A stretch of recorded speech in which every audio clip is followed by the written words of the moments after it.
This is another episode of The Blossom Podcast, your number one source for everything bariatric surgery, from pre-op to post-op. Registered dietitian Alex Conception gives you real, raw tips and motivation through your journey. This is The Blossom Podcast.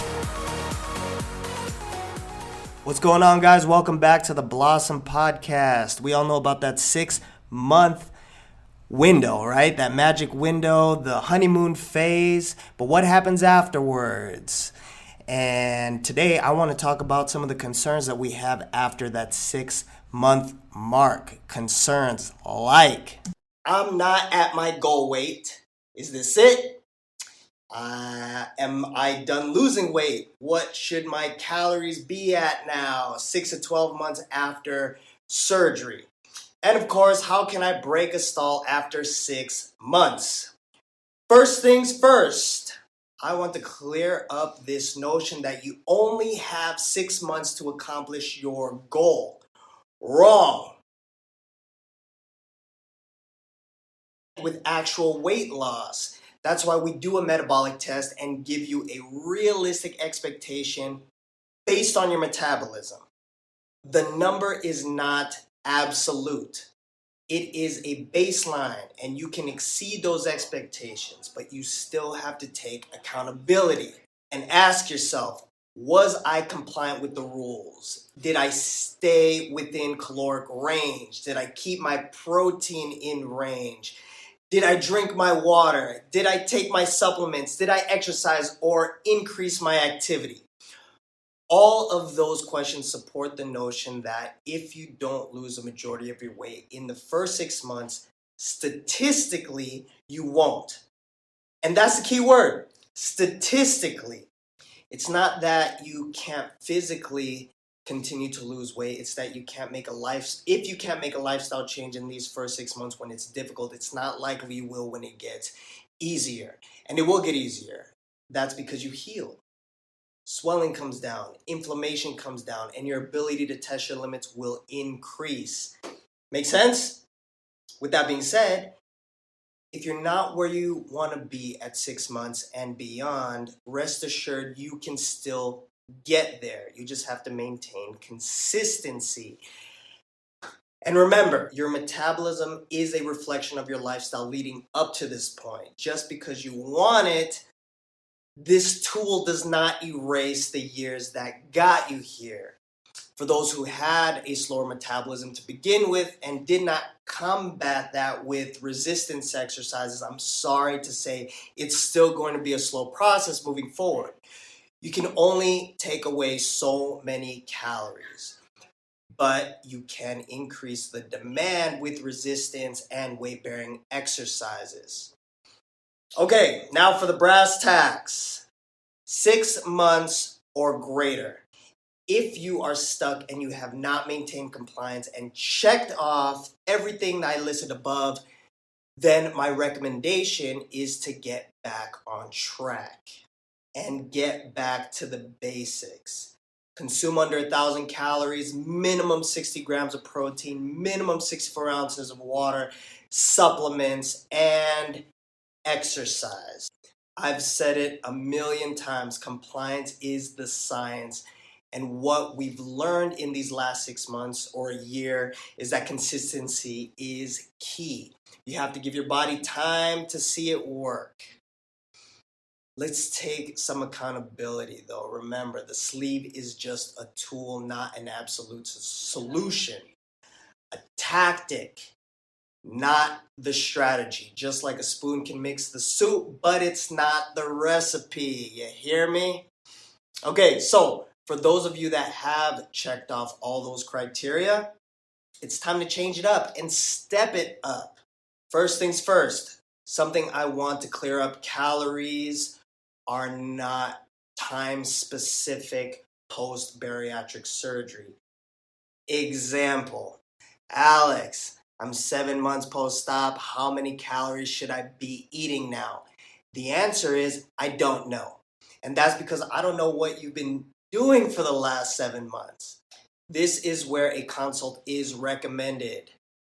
So I can get insight into your life, Log your food so I can see activity, restrictions, new, older, eliminated medications, etc., etc., etc. I bought a car a year ago. I can't call the dealership and ask what my car needs a year out. You have to look under that hood, okay? They need to know that I played Dukes of Hazzard with my car on the weekends, or I spent the first 6 months not doing a single oil change, and that I tried using Bacardi 151 for fuel. Same thing goes for post-op. To what degree did you follow the rules? Did you pick up a passion for powerlifting, or did you pick up a passion for video games? How many calories were you eating? But one thing is certain, I don't know any of those answers. Okay, you have to tell me. Okay, so back to changing it up and stepping it up. This is the time you can start introducing more starches, fruit, and variety into your diet. Once again, I don't like to demonize these foods. It's just that it took a certain relationship with food to get you here. So I'm just trying to disrupt that relationship with food and maximize the potential of the sleeve in the time period that's most valuable. And these first 6 months are the most valuable. But when we do introduce these foods, remember the priority: protein and non-starchy veggies. Then the starch, okay? Eat your steak and broccoli, and then the potatoes. At this time, you can start implementing some metabolic confusion by caloric cycling. Now, I do caution with this, and that's because you can still revert back to old habits. So my suggestion is to first start by implementing a treat meal 1 time a week. This way you can still maintain control without adding too many calories, too many criteria, or even losing control.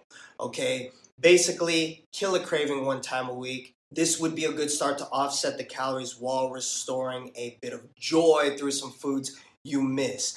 Keep in mind, I'm not talking about candy binges. I'm talking about introducing some whole grains, starches, starchy veggies, fruits, things like that. If you are training hard, implement some carbs in the morning and post-workout. Just remember, we are still prioritizing protein and non-starchy veggies. So don't just add oats in the morning. Add oats after your shake in the morning. Make sense? Don't add potato chips. Add some roasted potatoes to your steak and broccoli. If the calories are getting away from you, then this is a time to reintroduce some form of intermittent fasting. 5 hours after you wake up, start your first shake. Again, I'm not an advocate for intermittent fasting. There are pros and cons, and I'm not providing any criteria on intermittent fasting except for narrowing your window for eating to offset the lack of restriction. Once again, it's easier to be hungry and focused during the day when you're busy versus at night when you are relaxing and chilling with the family. If you haven't started working out, start working out.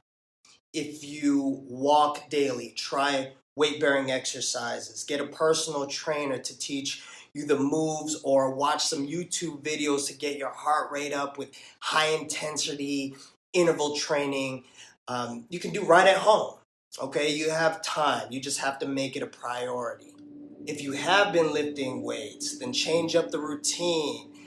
Like I said, our bodies love consistency and will adapt and adjust to what is consistent. So now we need to change it up a bit. I hope this video helps, but know this: if all else fails, log your food and know where you are so we can help you. The more data, the better. Remember, just like a budget, where's my money going? We never go out. I don't buy that many things, but when you do that budget, oh yeah, that's right. I did buy those shoes. We did go to that restaurant. Same with the calories. I don't eat that much. I do eat protein and veggies, but when you do that calorie budget, oh yeah, I do use ranch. I do eat peanut butter 3-4 times a day. Okay, I guess I do eat 2,000 calories. Okay, so get that calorie budget. Let us help you, and that's pretty much it. Okay, congratulations on your commitment so far. Let's change it up and continue to focus on that health. Okay, so that's pretty much it, fam. I'll see you guys in the next. Peace. This was another episode of the Blossom Podcast. For more motivation and future episodes with Alex, make sure to subscribe so you don't miss out on any life-changing moments.